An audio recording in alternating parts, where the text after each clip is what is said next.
ఇంకెవరు అటు ఇటు తిరక్కండి. ప్రతి ఒక్కరు బైబిల్ చేతుల్లో పెట్టుకోండి. ఆ చిన్న మనవి. నేను ఇంకా ఉద్యోగం చేస్తున్నాను, సహోదరులు మానేశారు అన్నారు. నేను మానేశానని ఎవరు ఉద్యోగాలు మానేయకండి. నేను ఇంకా మానలేదు, చేస్తున్నా. చెయ్యాలి. మగపిల్లగాడు ఉద్యోగం చెయ్యాలి. మగపిల్లగాడు తన సంపాదన తను సంపాదించాలి, కుటుంబాన్ని పోషించాలి. అది మగపిల్లవాడుకున్న డిగ్నిటీ. కాబట్టి పని చేయండి. ఓకే, ఇక వాక్య భాగంలోకి వెళ్దాం. నేను చాలా ప్రాంతాల్లో చెబుతున్న ఈ సంగతులే మరొకసారి మీ ప్రాంతంలో జ్ఞాపకం చేసుకుందాం. ముఖ్యంగా ఇది యువజన సంఘం యొక్క సమావేశం గనక, ఇది యవనస్తుల యొక్క ఆదివారపు కూడుకకు ముంగుర్తు గనక నేరుగా యవనస్తుల్ని కేంద్రీకరించి మాట్లాడదాం. కాబట్టి యవనస్తుల దగ్గర బైబిల్ పెట్టుకోండి, మొబైల్ కొంతసేపు పక్కన పడేయండి. బైబిల్ చాలా ఇంపార్టెంట్ మనకి. ఓకే, చూద్దాం. ఇక జ్ఞాని అయిన సొలొమోను యవనస్తులు గుచ్చి పుంకాలు మాట్లాడాడు. ఆయన మాట్లాడే శైలి వేరు, ఆయన మాట్లాడే విధానం వేరు.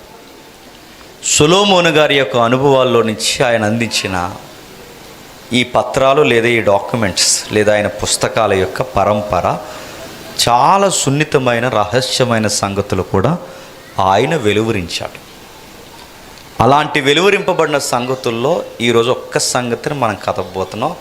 ఆయన ఒక జ్ఞాని అయిన సొలొమోను. ఆయన నిజంగానే ఎవరో పని పాట లేనోడు ఖాళీగా కూర్చున్న కవో పుక్కిట పురాణం పుట్టించినా లేదా ఒక రచయిత చెబితే మనం అంత సీరియస్గా పట్టించుకోవాల్సిన అవసరం లేదు. కానీ దైవంతో పెనుగులాడినవాడు, దైవముతో అనుభవం ఉన్నవాడు, అన్నిటికన్నా ముఖ్యంగా ఈ సూర్యుని కింద మనుష్యులలో మేధావి ఎవరు?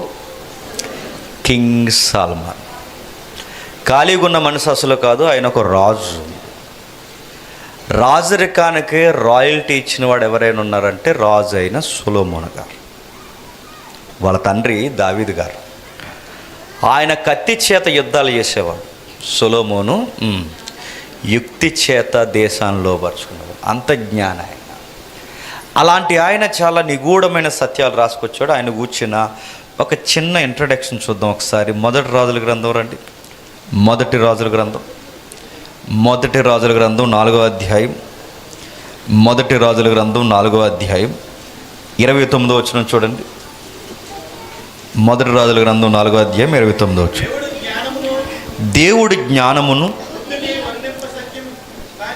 దేవుడి జ్ఞానమును బుద్ధిని వర్ణింప సఖ్యము కాని వివేచన గల మనస్సును సొలొమోనుకు దయచేసను గనుక సొలొమోనుకు కలిగిన జ్ఞానము తూర్పు దేశస్థుల జ్ఞానము కంటేను ఐగుప్తీల జ్ఞానమంతటి కంటేను అధికమయ్యుండెను. అది ఆయన గూర్చిన వివరణ లేదా ఆయన గూర్చిన పరిచయం. ఆయనను గూర్చి ఏమని రాస్తున్నాడు చూడండి. దేవుడు జ్ఞానము బుద్ధిని వర్ణింప సఖ్యము కానీ వివేచన గల మనస్సు సొలొమోనుకు దయచేశాడట. అంటే ఈయన కదిలే జ్ఞానవంతుడు లేదా కదిలే జ్ఞానం అని సొలొమోనుకి ఆ రోజులైనా ఈ రోజులైనా మనం పేరు పెడుతున్నామంటే ఆ మనిషికి అంత జ్ఞానం ఇచ్చింది ఎవరు? దేవుడు. దేవుడు ఆయనకు అంత జ్ఞానం ఇచ్చాడు కనుక చాలా విషయాలు మాట్లాడాడు. పోలిక లేదా ఒక కొలత చెబుతున్నాడు. ఆ కొలత ఏంటంటే సొలొమోనుకు కలిగిన జ్ఞానము తూర్పు దేశస్థులు ఎవరికి లేదంట. తూర్పు దేశస్థులు అంటే చెప్పాలి. ఎవరు అన్నారు? ఈస్ట్ కంట్రీస్ అని. తూర్పు దేశస్థులు అంటే ఈస్ట్ అంటే తూర్పు కాదు. తూర్పు దేశస్థులు అంటే ఇప్పుడు అడుగుతున్నాను, చాలామంది చదువుకున్న పిల్లలు యంగ్స్టర్స్తో నేను మాట్లాడుతాను, మీరు ఆన్సర్ చేయండి. తూర్పు అని ఏ ప్రాంతాన్ని అంటారు చెప్పండి. చెప్పాలి. ఇడిది ఏదో ఒకటి అంటే ఏదో గొడవ చిల్ల ఉందనుకుంటున్నారా? చెప్పండి. చెబితే ఏదో ఒకటి తెలిస్తేగా మన డొలతనం బయటపడినప్పుడే మనకు నాలెడ్జ్ పెరుగుతుంది. మనకి ఏమీ రాకపోయినా నేను అలాగ అనుకుంటున్నాను అన్నావంటే ఇంకా అలాగ అనుకోవడం ఉంటావు బతుకంతా. అందుకే తెలియకపోతే తెలియదు, తెలిస్తే తెలుసు. ఇప్పుడు అడుగుతున్నాను, తూర్పు అని ఏ ప్రాంతాన్ని అంటారు? అది మన నాలెడ్జ్. ఇప్పుడు మళ్ళీ అడుగుతున్నాను, వరల్డ్ మ్యాప్లో తూర్పుని దేనితో బట్టి కొలుస్తారు? వరల్డ్ మ్యాప్ అంటే తెలుసు కదా, ప్రపంచ పటం. ఈ ప్రపంచ పటంలో తూర్పుని ఎలా కొలుస్తారు?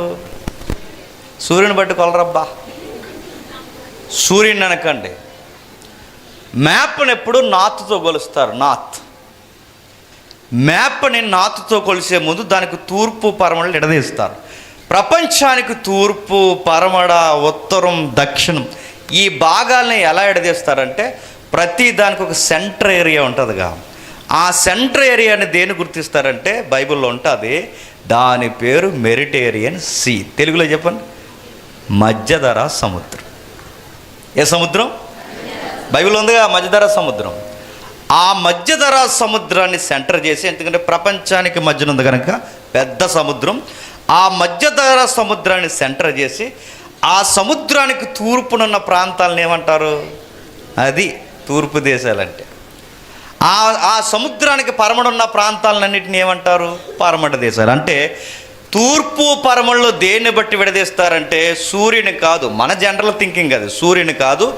మ్యాప్లో ఎలా విడదీస్తారంటే చెప్పాలి, సముద్రాన్ని బట్టి విడదీస్తారు. అదే మధ్యధరా సముద్రం. ఇప్పుడు చెప్పండి, మధ్యధరా సముద్రానికి తూర్పునున్న దేశాలు ఎక్కడ వరకు ఉన్నది? దీని అంచు అంటే ఎక్కడ వరకు ఉంది చెప్పనా? మన ఇండియా వరకు ఉంది. ఎక్కడ వరకు? మన ఇండియా వరకు. మీకు దగ్గరలో ఏముంది? నరసాపురం ఉందా?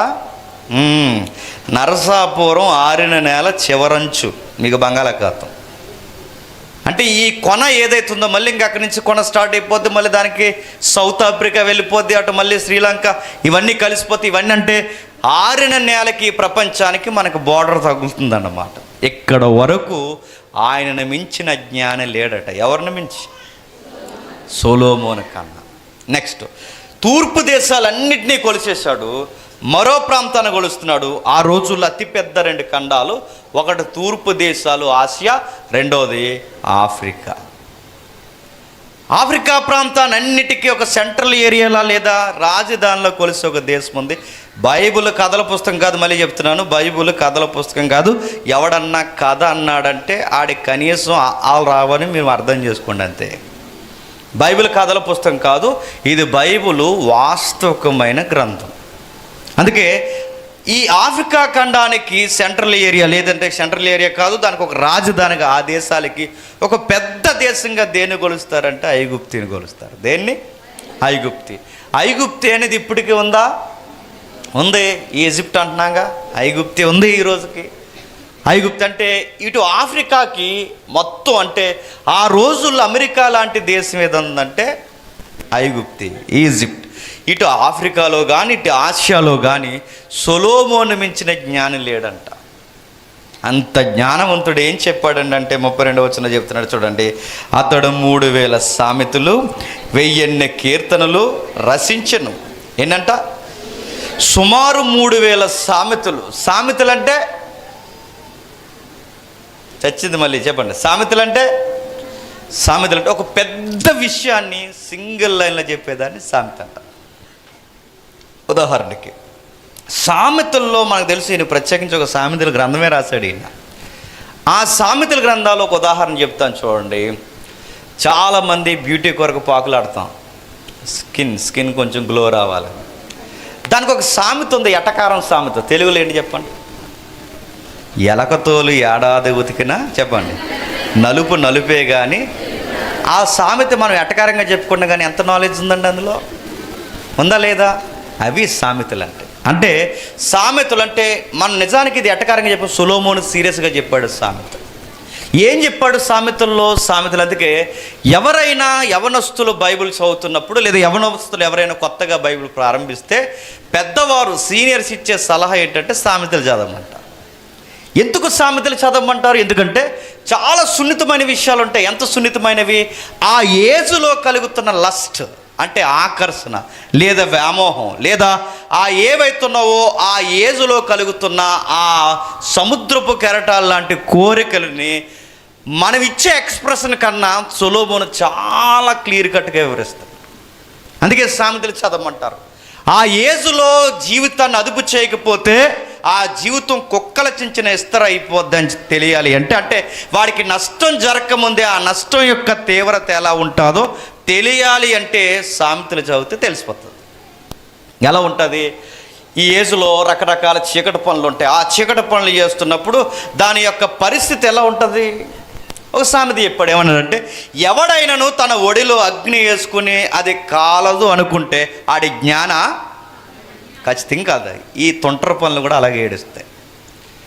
నన్ను ఎవరో చూడట్లేదు, నన్ను ఎవరు ఏమంటలేదు, నా పెద్ద హీరోయిజం, నువ్వు ఇలాంటి వ్యవహారం, తాగుళ్ళు, తిరుగులు, రహస్య బంధాలు ఇలాంటివన్నీ పెట్టుకుంటే నిప్పులు ఒడిలో వేసుకొని తిరుగుతున్నావన్న సంగతి మర్చిపోకూడదు అంటాడు సామెతల్లో. అంటే ఒక యవనస్తుడికి దాని ప్రమాదం ఎలా ఉందో సామెతలు చెప్తాడు. నెక్స్ట్, ఒక సంసారి ఎప్పుడు గాడి తప్పుతుందో కూడా సామెతలు చెప్తాడు. చెప్పడు. ఒక సంసారం చేస్తున్నవాడు మరొక చీకటి పని ఎప్పుడు చేస్తాడు కూడా సామెతలు చెప్తాడు. ఈదులో నలుగురు కుర్రగాళ్ళు నిలబడితే ఆ కుర్రగాళ్ళ మధ్య ఆ కిచ్చాపాటి స్టోరీస్ ఏముంటాయో కూడా సామెతలు చెప్పేశాడు. ఒకటి కాదు, రెండు కాదు, ప్రతీది సామెతలు చెప్పాడు. సాంగ్స్, బ్యూటిఫుల్ సాంగ్స్ రాశాడు. అందులో మెజారిటీ సాంగ్స్లో బ్యూటిఫుల్ సాంగ్ ఏంటో తెలుసా? పరమగీత. ఏంటది? పరమగీతాలు, సాంగ్స్ ఆఫ్ సాంగ్స్. ఎంత బాగుంటుందండి. ఒక యజమాని, నిజానికి అది ఆత్మీయ అర్థాలని చెప్పి సంఘానికి యేసుక్రీస్తు వారికి కలిపేసి అక్కడితో ఆగిపోయారు. కానీ ఒక భార్య భర్తని అసలైన కోణాన్ని వదిలేశారు. అక్కడ భార్య భర్త యొక్క కోణాన్ని పరమగీతాలు చదవండి. మ్యారేజ్ లైఫ్లో ఎంత బ్యూటీ ఉండాలో తెలియాలి అంటే పరమగీతాలు చదవాలి. అంటే తన భర్త కొరకు ఎదురు చూడడంలో ఒక అందం ఉంది. తన భార్య కొరకు మాత్రమే కట్టుబడి జీవించడంలో ఒక అందం ఉంది. ఇలాంటి అందాన్ని ఒక చక్కటి పాట చెప్తుంది. ఆ పాట పేరే పరమగీతాలు. ఇలాంటి ఒకటి కదండి, లైఫ్ ఎక్స్పీరియన్స్ చాలా రాశాడు ఆయన. సామెతలు చెప్పాడు, పాటలు రాశాడు. ఇంకా సైంటిస్ట్ లాంటి పరిశోధనలు కొన్ని బయట పెట్టాడట. ఏమెట్టాడు? కింద చదవండి ఒకసారి. మరియు లెబానోనులో ఉండు, తోడుకు వస్తా ఉండే దగ్గర అమ్మింగ్ వస్తుందా?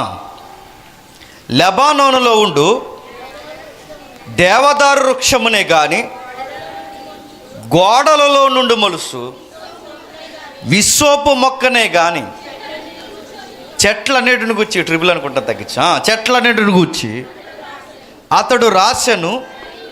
మరియు మృగములు, పక్షులు, ప్రాకు జంతువులు, జలచరములు వాటన్నిటిని గూర్చి అతడు రాసెను.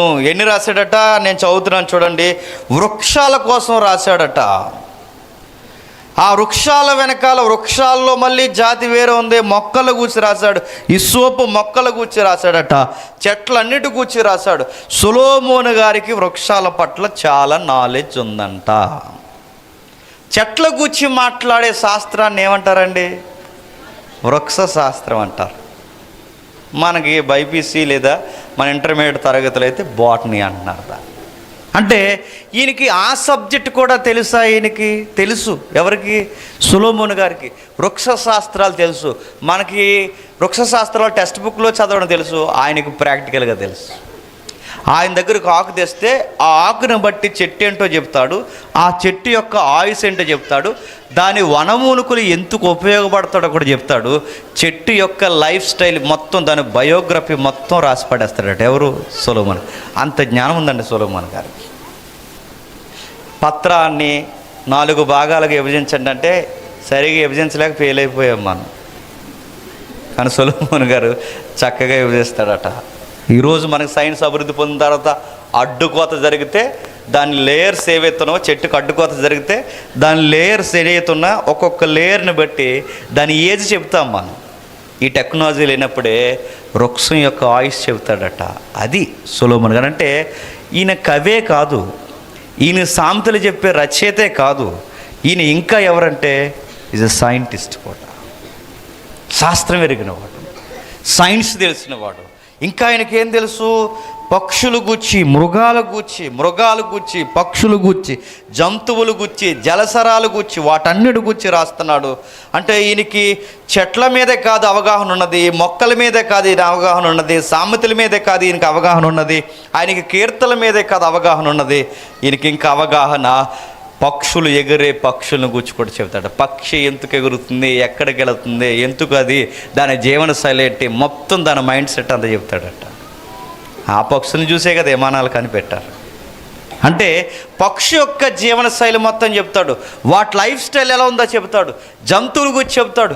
ఇవన్నీ మనం చదువుకుని చాలా ఈజీగా తీసుకుంటున్నాం, కానీ ఈ జంతువులు ఎలా బతుకుతాయో, పక్షులు ఎలా బతుకుతాయో, సముద్రంలో చేపలు ఎలా ఈత్తాయో, వీటన్నిటినీ పరిశోధించడానికి పెద్ద పెద్ద ఛానల్స్ పెట్టారు తెలుసా టీవీలో. డిస్కవరీ చెప్పండి, యానిమల్ ప్లాంట్స్ చెప్పండి, నేషనల్ జాగ్రఫీ చూసారా? మామూలు ఛానల్స్ అనుకుంటున్నారా?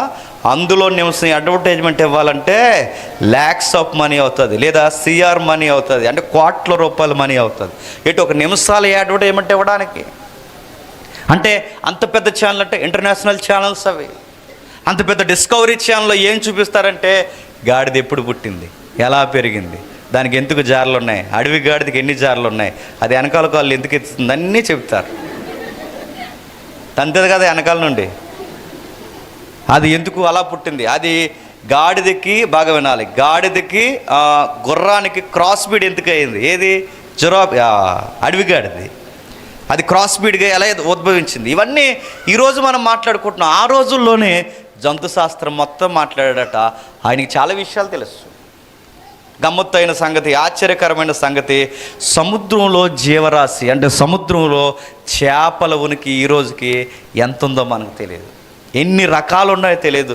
అప్పుడప్పుడు కొత్తగా వార్తలు పడతాయి, ఈ జీవిని ఇప్పటి వరకు ప్రపంచం చూడలేదని పేపర్లు వేస్తారు. అంటే ఇప్పటికే తెలియని జీవులు సముద్రంలో ఉన్నాయా? ఉన్నాయి.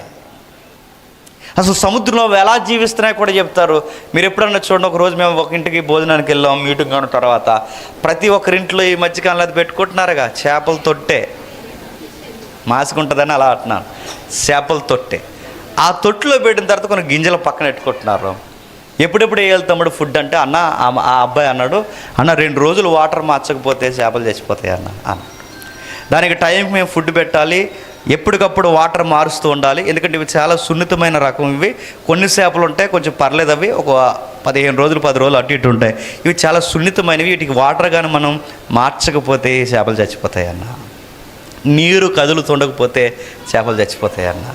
ఇవన్నీ చెప్పాడు. నాకు ఆశ్చర్యం అనిపిస్తుంది. అరే లింగుమని నువ్వు 2 చేపలు పెంచడానికి నువ్వు ఎంత సిస్టమ్ చెప్తే, సముద్రంలో ఎన్ని చేపలు ఉన్నాయండి, దానికి నీరు ఎవడ మారుతున్నాడండి, దానికి నేను అడుగుతున్నాను ఫుడ్ ఎక్కడి నుంచి పెడుతున్నారండి అంటే ఇంత సిస్టమ్. ఆ రోజుల్లోనే సొలొమోను ఒక గ్రాఫిక్స్ ఇచ్చాడట. ఆయనకి అన్ని విషయాలు తెలుసు. సముద్రంలో చేపలు, జీవులన్నీ బతుకుతున్నాయి. ఇవన్నీ ఒక ఎత్తు, ఇవన్నీ సైంటిఫిక్ విషయాలండి. హిస్టరీ మాట్లాడతాడు, సంసారం మాట్లాడతాడు, వ్యక్తి వికాసాన్ని గురించి మాట్లాడతాడు, యంగ్స్టర్స్ యొక్క ఫీలింగ్స్ కొరకు మాట్లాడతాడు, మృగాల కొరకు మాట్లాడతాడు. ఎన్ని మాట్లాడినైనా ఇంకా ఏం మాట్లాడాడంటే, సూర్యుని కింద జరుగుతున్న నరుడు పడుతున్న పాట అంతటి గురించి మాట్లాడాడు. ఏంటట? సూర్యుని కింద పడుతున్న నరుడు పడుతున్న పాట అంతటిని గూర్చి మాట్లాడాడు. మానవ జీవితాన్ని తఫాలుగా ఎడదీసి, బ్రతుకులో దేవుణ్ణి పట్టుకుని ఏలాడకపోతే బొగ్గ అయిపోతావని ఒక స్టేట్మెంట్ ఇచ్చాడు. జాగ్రత్తగా వినాలి.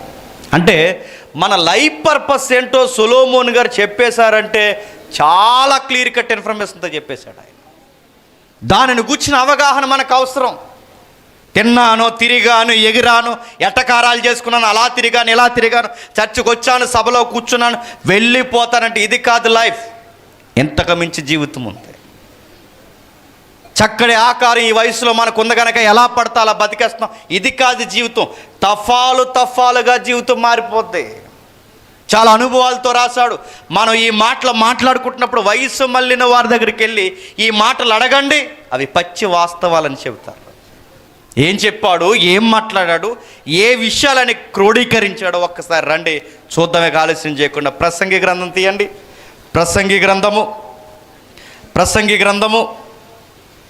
ప్రసంగి గ్రంథము అందరూ బైబిల్ తీయాలి. ఎవరి దగ్గరైనా బైబిల్ లేకపోతే సిగ్గు లేకుండా పక్కవారు బైబిల్ చూడండి. బైబిల్ లేకుండా రావడం మన క్రైస్తవ్యానికి గౌరవం కాదు. చూద్దాం. ప్రసంగి గ్రంథము 11వ అధ్యాయం, ప్రసంగి గ్రంథము 11వ అధ్యాయం 9వ వచనం చదవండి. యవ్వనుడా,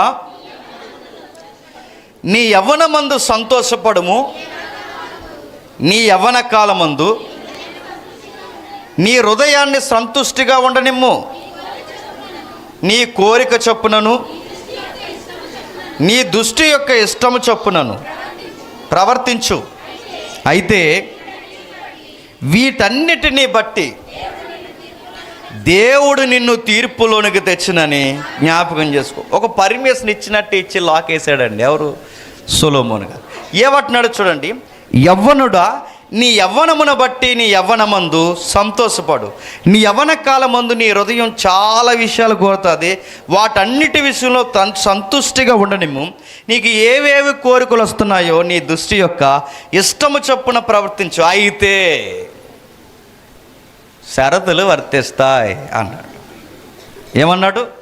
నీకెంత దూరం పరిగెట్టాలనిపిస్తావో అంత దూరం పరిగెట్టు, కానీ పరుగుకి లెక్క అడుగుతాడు, జాగ్రత్త.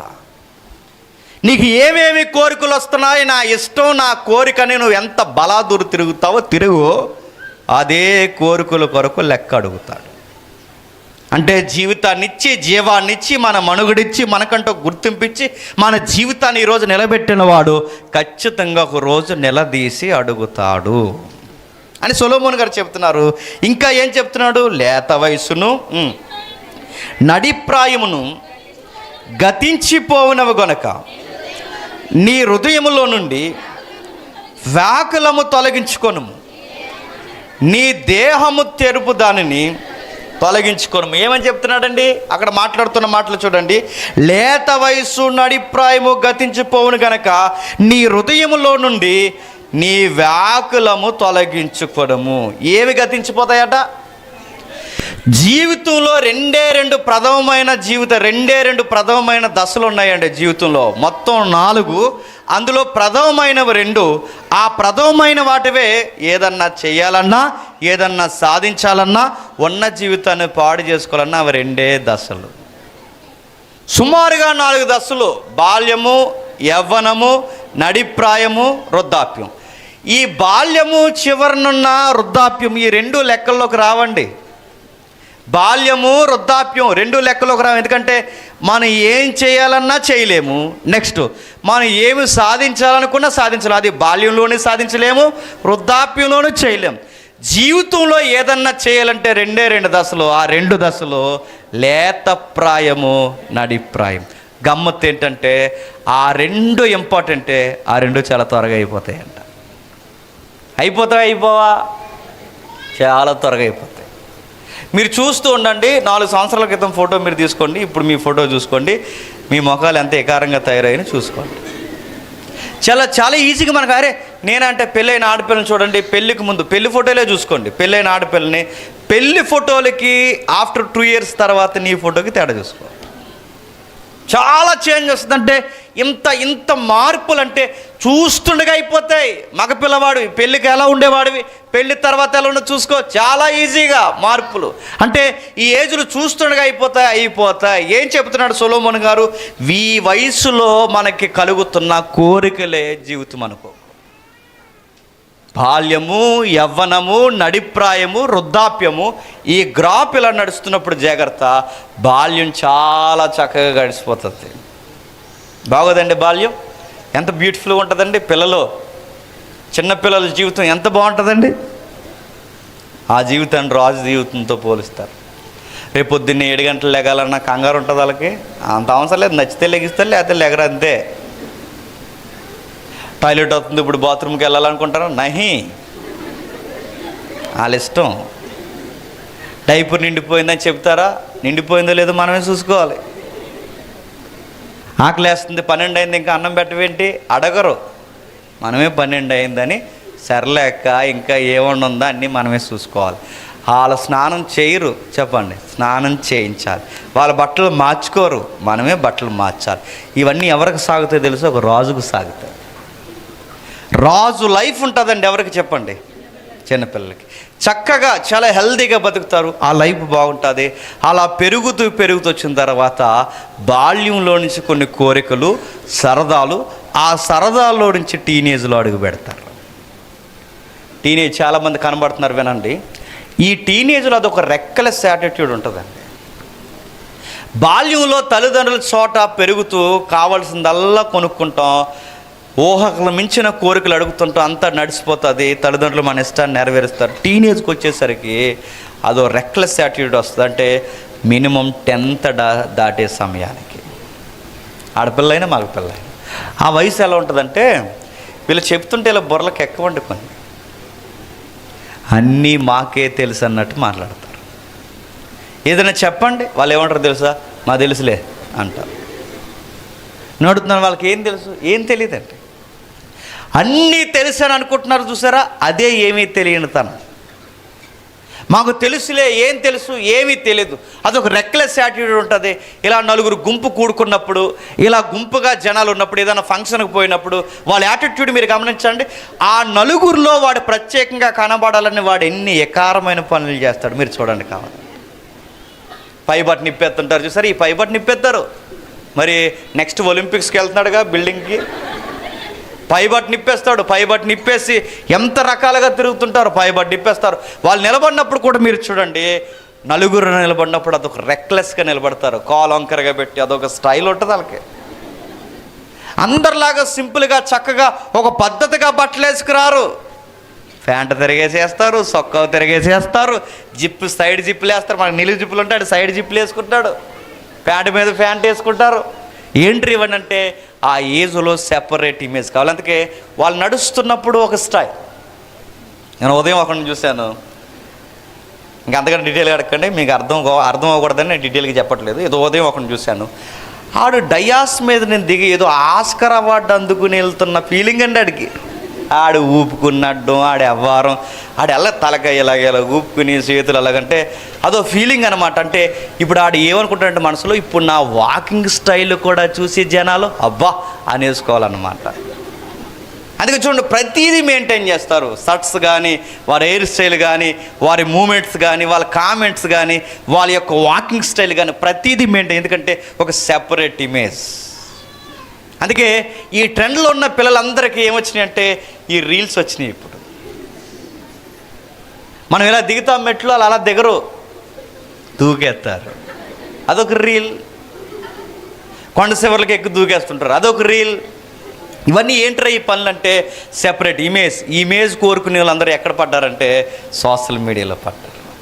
అందుకే ఒకటి సీరియస్గా ఒక మంచి చొక్కా వేసుకున్నాడు, మంచి ప్యాంట్ వేసుకున్నాడు, ఇన్సర్ట్ చేసుకున్నాడు, ఒక కార్ వేసుకుని వచ్చాడు, టక్ మన కార్ ఆపేశాడు, ఒక కెమెరా పెట్టుకున్నారు, ఆ వీడియో తీస్తున్నారు, టక్ మన పక్కనే బురద ఉంది, ఆ బురదలో పడిపోయాడు. ఎందుకు పడిపోయారంటే రీల్, అదొక రీల్. నేను చాలా దిక్కులు చెప్పాను, మీకు కూడా చెప్తున్నాను వినండి. ఒక కుర్రగాడు ఉన్నాడు, అందరూ రొటీన్గా చేసినట్టు చేస్తే ఏం బాగుంటుంది, నా గర్ల్ ఫ్రెండ్కి డిఫరెంట్ గిఫ్ట్ ఇవ్వాలనుకున్నాడు. ఏం గిఫ్ట్ ఇస్తారంటే ఒక డిఫరెంట్ కేక్. ఆ కేక్ బాత్రూమ్ కేక్. అది ఆ కేక్ పేరే బాత్రూమ్ కేక్. మీరు కావాలంటే గూగుల్లో యూట్యూబ్లో కొట్టండి ఎన్ని కేకులు ఉన్నాయో. అదేం కేక్ అంటే అదో కేకు అంటే ఇండియాకి మన ఇండియన్ టబ్స్ ఉంటాయి కదా కిందవే, అదే నేలవి, అదో కేకు. ఫారెన్ టబ్స్ అదో కేకు. మళ్ళీ దాని మీద కొన్ని క్రీములు గారిని ఏంటని అడగండి, అదో కేకు. ఆ కేక్ ఆడు కట్ చేసి తన ప్రియులాగా పెడుతుంటే ఆ కేక్ మీద కారుతుంది క్రీము. ఆ పెడుతుంటే అది లైక్, మళ్ళీ ఆ వీడియో పెట్టాడు అంటున్నాడు, లైక్ చేయండి, షేర్ చేయండి. మరి ఏం పనులు అంటే ఈ ఇమేజ్ కోరుకుంటారు ఆ ఏజ్లో. ఇవన్నీ నడుస్తాయండి. ఈ టీనేజ్లో ఎలా ఉంటుందో తెలుసా, చదువు ఎక్కదు. బాగా వినాలి, సొలొమోన్ గారు ఊరికే చెప్పట్లేదు, చదువు ఎక్కదు. ఆ ఏజ్లో బాగా వినాలి. ఈ 13 నుంచి 20 సంవత్సరాలు 21 సంవత్సరాల లోపు ఉన్న దాన్ని టీనేజ్ అంటారండి. చదువుకొని బాగుపడాలన్నా అదే వయసు, ఉన్న జీవితం పాడైపోవాలన్నా అదే వయసు. గుర్తుపెట్టుకోండి. ఇంటర్మీడియట్ ఆ వయసులోనే వస్తుంది, డిగ్రీ ఆ వయసులో వస్తుంది. 21 సంవత్సరాలు అయ్యేసరికి మగపిల్లగాడు డిగ్రీ పట్టా పొందుకోవాలండి. ఆ ఏజ్లోకి నువ్వు డిగ్రీ అవగొట్టకపోతే నువ్వు తర్వాత డిగ్రీ అవగొడదాం అనుకున్నా నీకు సబ్జెక్ట్ ఎక్కదు. తర్వాత నీ జూనియర్స్ సీనియర్స్ అవుతారు, నువ్వు కాలేజీకి పోలేవు, నీకు డిగ్రీ అవ్వదు. ఈ టైంలో చదువుకునే టైంలో నువ్వు చదవు. నువ్వు ఎలాంటి స్టోరీలు చెప్తావంటే హీరోయిజం అంటావు, అదంటావు, చెత్త అంటావు. చేసిన వ్యవహారాలకి సబ్జెక్ట్ ఉండిపోయిన దానికి ఇంకా నీకు బుద్ధి రాకుండా నువ్వు చేసే పని ఏంటంటే మళ్ళీ నీకు లవ్ స్టోరీ ఒకటి తగలేసుకుంటావు.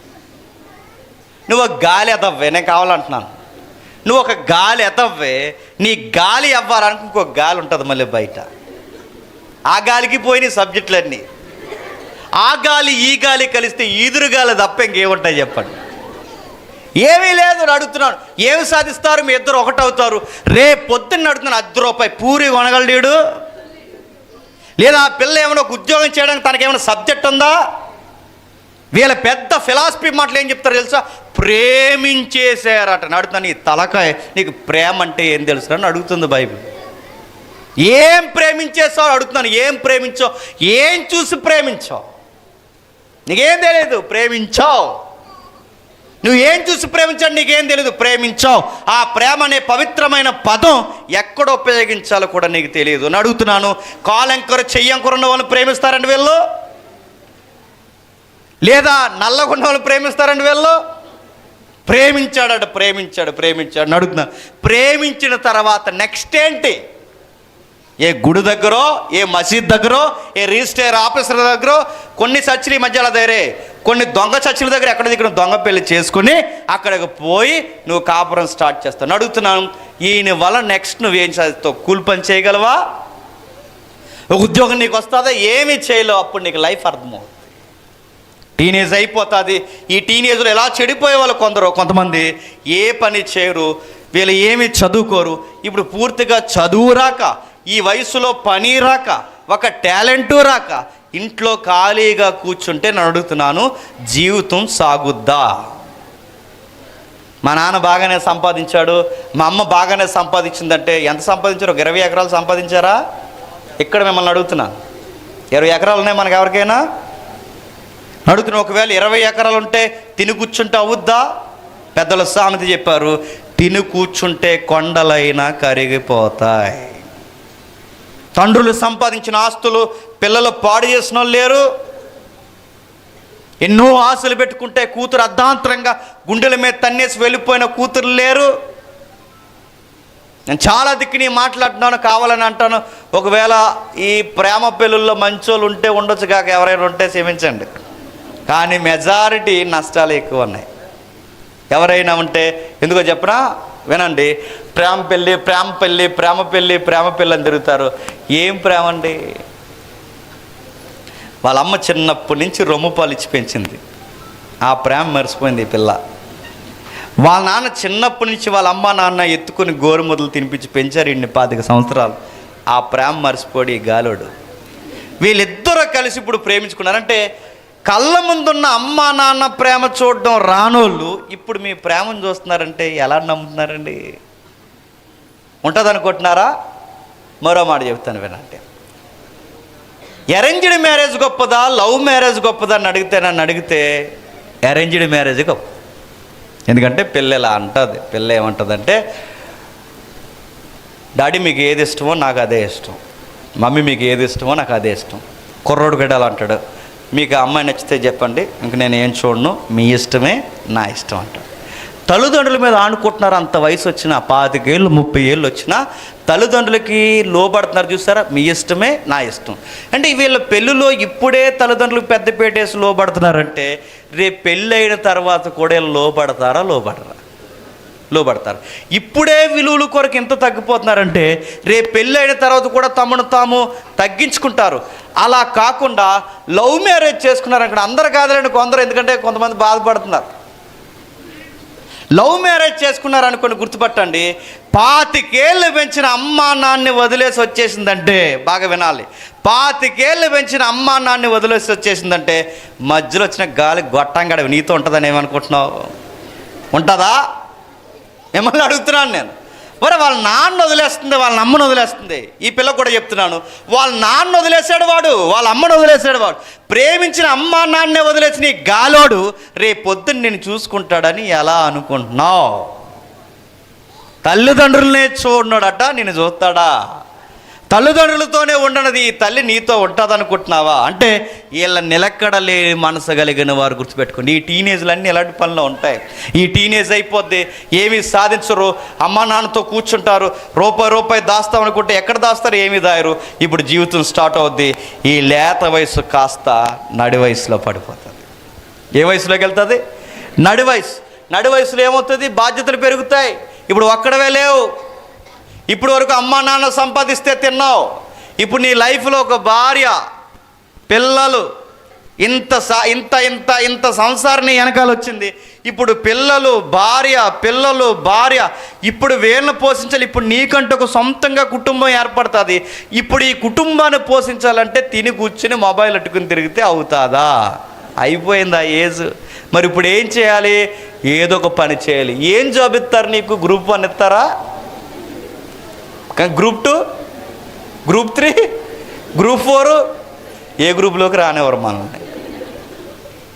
ఏ కాంపిటేటివ్లో కొట్టగలవా? కష్టం. ఎందుకంటే అవ్వలేదు, నాలెడ్జ్ లేదు. ఎందుకంటే కాంపిటేటివ్ ఫీల్డ్లో ఉన్న సబ్జెక్ట్ వేరు, చదువుకునే సబ్జెక్ట్ వేరు. కాంపిటేటివ్ ఫీల్డ్లో ఉన్న వాళ్ళకి అర్థమవుతుంది. నీవు ఇక్కడ ఉన్నట్టుండదు వ్యవహారం కాంపిటేటివ్ ఫీల్డ్లో. అక్కడికి వెళ్ళిన తర్వాత పూర్తిగా సబ్జెక్ట్ మారిపోతే విచిత్రమైన కోణాలు మనకు కనబడతాయి. అక్కడికి వెళ్ళిన తర్వాత ఇప్పుడు నీకు చదువు అబ్బక, పని రాక, ఏదో కూలి పనికి వెళ్తావు. ఆ కూలి పని రూపాయి దాస్తావు. ఈ నడి వయసులో చెప్పకనే జీవితం నీకు పాఠాలు నేర్పిస్తుంది. ఆ పాఠాలు ఏంటో తెలుసా? ఇప్పుడు నిన్ను ఆనుకొని బిడ్డలు భార్య ఉంది కనుక వాళ్ళ కోసమైనా ఏదో ఒక పని చేయాలి. చివరికి సెక్యూరిటీ పని అయినా చేయాలి. ఏదో ఒక పని చేసి కష్టపడాలి. ఏదో ఒక పని చేసి రూపాయి దాయాలి. ఆ దాస్తావు రూపాయి దాస్తావు. దాసాను అమ్మాయి అనుకునే సమయానికి ఈ లోపల నీకు గుడ్ న్యూస్లు వచ్చాయిగా. కంగ్రాచులేషన్స్, మీరు తండ్రి అయ్యారండి. తండ్రి అయిపోయారు. ఇప్పుడు తండ్రి అయిపోయినా బుడ్డోడు ఎదిగేసి అటు ఇటు తిరిగెత్తుంటాడు. అలా తిరిగెత్తుంటే ఆడు కంట్రోల్లో పెడదామని చూస్తాడు. కుదురుండు, ఎందుకంటే నీకులాగా ఆడుని. ఆడేం కుదురున్నాడు. ఇటు తిరిగితే ఆడికి నువ్వు చాలా సీరియస్గా కామెంట్స్ ఇస్తావు. రే ఆగరా, రే అలా వెళ్ళకరా, రే ఇలా ఆగరా, రే ఇక్కడ ఉండరా, రే అంటావు. ఆడు అసలే ఉంటాడు. అప్పుడు సీరియస్గా చెప్తుంటాడు. అప్పుడప్పుడే మాటలు నేర్చుకుంటాడు, మాట్లాడుతాడు. యా అంటాడు, ఆగరా, వెళ్ళరా, అలా వెళ్ళకరా, ఎక్కడుండరా, నువ్వు నా మాట వినాలరా, ఎందుకురా పెద్దల్ని ఎదిరిస్తున్నావంటే ఆ కందిరేగ మనకు పుట్టింది కనుక ఆడు అంటాడు, ఎందుకు నీ మాట వినాలి అంటాడు. ఆడు క్వశ్చన్స్కి మన దగ్గర ఆన్సర్లు ఉండవు. ఎందుకు నీ మాట వినాలంటే సీరియస్గా ఒక ఆన్సర్ చెప్తాం. ఎందుకు నా మాట వినాలంటే నేను మీ నాన్నని అంటాం. ఎవరు? మీ నాన్న. ఇప్పుడు అడుగుతున్నాను, మీ నాన్న అనగానే ఇంతకు మించిన ఆన్సర్ ఏముంది? అంటే ఏంటన్నారంటే అయ్యిందే. ఇంకా మీ నాన్న అంటే ఏం చెప్తాడికి? ఇప్పుడు అరే నువ్వు నా మాట వినాలని అడిగాం. అదే ఎందుకు వినాలంటే మీ నాన్న అన్నావు. మీ నాన్న అంటే ఇలాంటి క్వశ్చన్స్ అడుగుతారు. నేను అడుగుతున్నాను ఎందుకంటే మనం కొడుకులుగా ఎలా ఉండాలో మనకు తెలియలేనప్పుడు, కూతురులుగా ఎలా ఉండాలో మనకు తెలియలేనప్పుడు, కొడుకుగా కూతురుగా ఎలా ఉండాలో తెలియని మనకి ఇప్పుడు సడన్గా కొడుకో కూతురో పుడితే ఆ కొడుకులు కూతుర్లకి మనం ఏమి నేర్పిస్తాం? మనం ఏమి నేర్పించలేము. మనకేం తెలియదు. మన ఎంటీ మైండ్స్తో వాళ్ళకి ఏమి నేర్పిస్తాం? మన కొడుకుగా ఎలా ఉండాలో తండ్రి కింద ఉన్నంతకాలం మనకు అర్థం అవ్వలేదు. కూతురుగా ఎలా ఉండాలో నువ్వు తండ్రి దగ్గర ఉన్నంతకాలం నీ కూతురు విలువలు నీకు తెలియలేదు. ఇప్పుడు నీ కూతురో కొడుకో పుడితే వాళ్ళకి ఏం చెప్తావు? నువ్వేం చెప్పలేవు. నడి వయసు దాటిపోద్ది. వాళ్ళు సీరియస్గా చదివిస్తుంటావు, కాస్త రూపాయి దాస్తుంటావు. ఆ రూపాయి దాసి అమ్మయ్య అంతా బాగుంది అనుకునేసరికి ఆ నడి వయసు కూడా చూస్తుండగా అయిపోతుంది. లేత వయసు త్వరగా అయిపోద్ది. చెప్పండి, నడి వయసు త్వరగా అయిపోద్ది. అయిపోలేదండి లేత వయసు? నాకు 35 దగ్గర ఉన్నాయండి. ఇప్పుడు చాలా త్వరగా అయిపోయింది లేత వయసు. చాలా ఈజీగా చూస్తుండగా. నాకు మొన్నే హై స్కూల్ జీవితం అయినట్టు ఉందండి. అప్పుడే నా హై స్కూల్ లైఫ్ 20 ఇయర్స్. నమ్మలేకపోతున్నాను. 20 ఇయర్స్, 20 సంవత్సరాలు. నా 10th అయ్యి అప్పుడే దగ్గరగా 20 ఏళ్ళ. చాలామంది మీరు అడుగుతున్నాను, చాలామంది 10th క్లాస్ గెట్ టుగెదర్ పార్టీలకు వెళ్తారు. నేను అడుగుతున్నాను, ఇంకా 10th class get together party ఏంటి? నా మాటలు అర్థమవుతున్నాయా? ఎప్పుడో 20 సంవత్సరాల క్రితం చదివేసిన 10th క్లాస్ గెట్ టుగెదర్ పార్టీకి ఇప్పటికీ వెళ్తానంటున్నావంటే నీకు 10th ఎప్పుడు అయినట్టుంది? చెప్పండి. మొన్నే అయినట్టుంది. లైఫ్ అంతే, చూస్తుండగా అయిపోద్ది. మన పిల్లలు హై స్కూల్కి వెళ్ళే టైంలో మనం గెట్ టుగెదర్ హై స్కూల్ పార్టీలకు వెళ్తున్నామన్నామంటే మనకేమనిపిస్తుంది చెప్పండి? మొన్నే స్కూల్ లైఫ్ అయినట్టుంది. జీవితం చూస్తుండగా అయిపోద్ది. చాలా ఈజీగా అలా వెళ్ళి అలా వచ్చేసరికి అయిపోద్ది. ఒకప్పుడు సంవత్సరం అవ్వాలి అంటే చాలా కాలం అన్నట్టుండేది. ఇప్పుడు సంవత్సరం గిర్రన అయిపోతుంది. వారం చాలా ఈజీగా అయిపోతుంది. కాలం పెరిగిందో, కాలంతో పాటు ఈ టైం ట్రావెల్లో మానవ బ్రతుకులు కూడా మిళితమైపోయి వెళుతున్నాయో తెలియదు, కానీ సంవత్సరాలు చూస్తుండగా అయిపోతున్నాయి. అందుకే లేత వయసు త్వరగా అయిపోద్ది. నెక్స్ట్ చెప్తున్నాడు, నడిప్రాయము కూడా త్వరగా గతించిపోద్ది. కాస్త ఓపిక, డబ్బులు సంపాదించే ఏజ్ ఏదైనా ఉందంటే నడిప్రాయమే. కండరం ఎప్పుడు గట్టిపడుతుందండి? టీనేజ్లో కాదు, నడిప్రాయంలోనే. కాస్త ఎముక గట్టిపడిందన్నా, కాస్త కండరం గట్టిపడిందన్నా, ఏదన్నా బలమైన నిర్ణయాలు తీసుకోవాలన్నా ఎప్పుడు తీసుకుంటాం చెప్పండి? నడి వయసులో. ఇది ఎప్పుడు స్టార్ట్ అవుద్దంటే 30+ స్టార్ట్ అవుతుంది. ఈ నడిప్రాయం కూడా ఎక్కువ రోజులు ఉంటుందా? ఎన్ని రోజులు ఉంటుంది చెప్పండి? గట్టిగా ఉంటే ఒక 20 years ఉంటుంది. ఈ 20 years తర్వాత మళ్ళీ 30 దాటితే, 20 years తర్వాత 50 దాటితే మళ్ళీ వృద్ధాప్యంలో పడిపోతాం. నడిప్రాయంలో సంపాదిస్తాం, దాస్తాం. కానీ విషయం ఏంటి తెలుసా? ఈ నడిప్రాయంలో అటు ఇటు పరిగెడుతున్న మనం డబ్బులు సంపాదిస్తున్నాం అనుకుంటామే కానీ వయసు అయిపోతుందని మర్చిపోతాం. లేత వయసు అల్లరచిల్లరగా అవగొట్టేస్తాం, నడిప్రాయం సంపాదిస్తూ అవగొట్టేస్తాం. ఇప్పుడు తెలియకుండా ఒక వయసులోకి వచ్చేస్తాం. ఆ వయసు పేరు వృద్ధాప్యం. ఏ వయసు? వృద్ధాప్యం. ఈ వయసు బాగుంటుంది అనుకుంటున్నారా? ఆ వయసుని ఏమని పోల్చారు చూడండి. 12వ అధ్యాయం మొదటి వచనంలో దుర్దినములు రాకముందే ఇప్పుడు వీటి యందు నాకు సంతోషము లేదని నీవు చెప్పు, సంవత్సరములు రాకముందే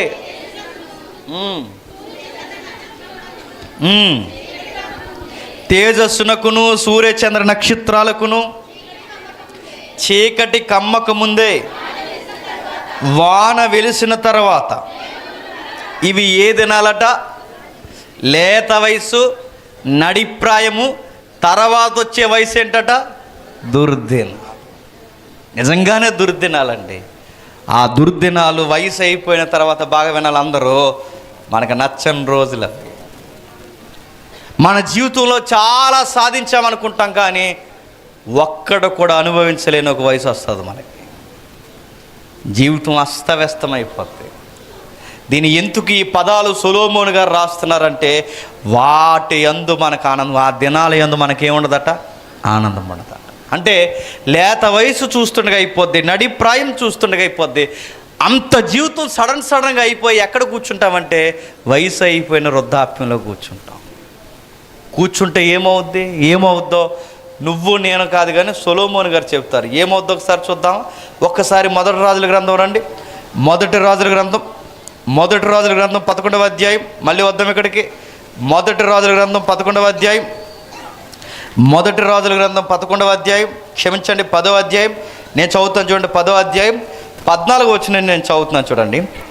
ఏటేటా సొలొమోనుకు వచ్చే బంగారము 1332 మణుగుల ఎత్తు, ఇదియు కాక గంధవర్గము మొదలైనవి వర్తకుల యొద్ద నుండి, అరేబియా రాజుల యొద్ద నుండి, దేశ అధికారుల యొద్ద నుండి చాలా బంగారం వస్తుందంటే ఎవరికి?